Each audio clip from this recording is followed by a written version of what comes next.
Oh man. Ethan Mann Trio. I have here it feels like Harlem, it smells like Harlem, it grooves like Harlem. It was just this amazing jazz explosion that only Harlem and the flavor of Harlem could bring. I miss CD 101.9.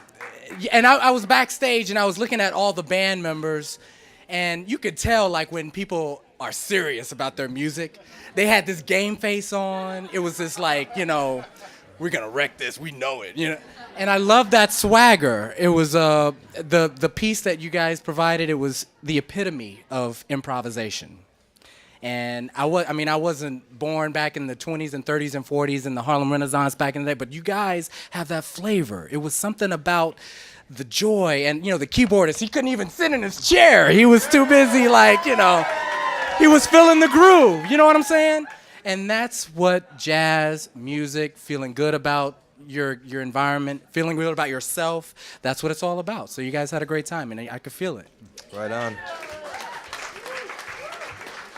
And among a pretty stylish, roster of players tonight, your band may be one of the most stylish. Your drummer was a very cool-looking dude, and the keyboardist, he caught my attention too, because I thought at one point, and this is a compliment, he was gonna start playing with his feet. It could have happened. I don't have much more to add. It was really. I like cool, and your band was very cool. Right, it's cool.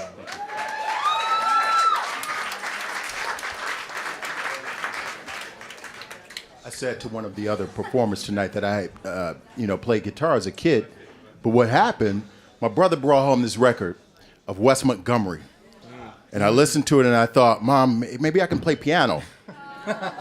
And then so I started taking piano lessons, and then he brought home this record of Art Tatum.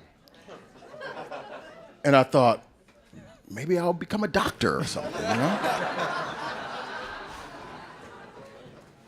And so now I'm here, and I'm talking about music. So tell us about music in your life with that language. Well, I like what you guys said a lot about the Chip and Greg, and Greg actually has been around in that era, and he's played with those guys, and and Chip is just he has such independence with his hands, his right and his left hand. And I think Greg said it best when he said, it's all about a groove. So that was sort of our philosophy with this band. So tell us about your life with the language of music. Well, like you, I listened to Wes Montgomery. I was too stupid to give up at that time. I just kept right on going, even after I heard him. So, but he's one of my inspirations, absolutely. And so that piece, you could hear the Wes influence a lot with the octaves and things in the beginning. And then it's actually a song by the Stylistics, a Philly Soul. It was a ballad, but we turned it into like a Harlem jazz groove. Sometimes jazz is used as background music. People are accustomed to talking over the music when it's really listeners. I mean, the bebop musicians went through that. So talk to us about what do you do in times where you all are performing and you want the audience to listen, but they're not listening? Do you have techniques or things that you do on the bandstand to bring that audience into your space?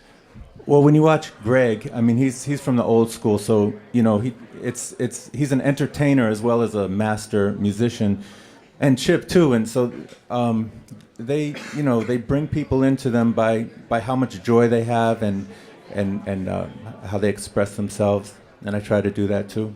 Yeah. So what's the biggest challenge with that you have with this trio and with performing? Well, we've been fortunate to have a steady gig at Jules Bistro on the first and third Saturday of every month, and that's allowed us to keep working together and develop our thing.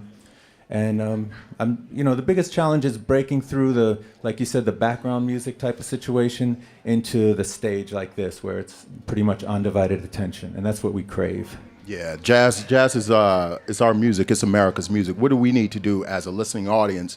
There are 150 of us in here at least. What can we do to push our music forward?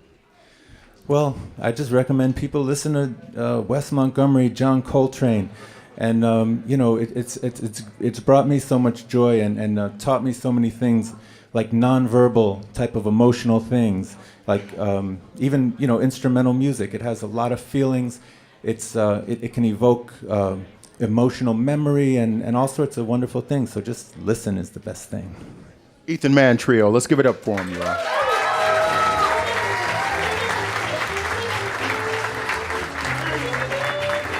Thank you.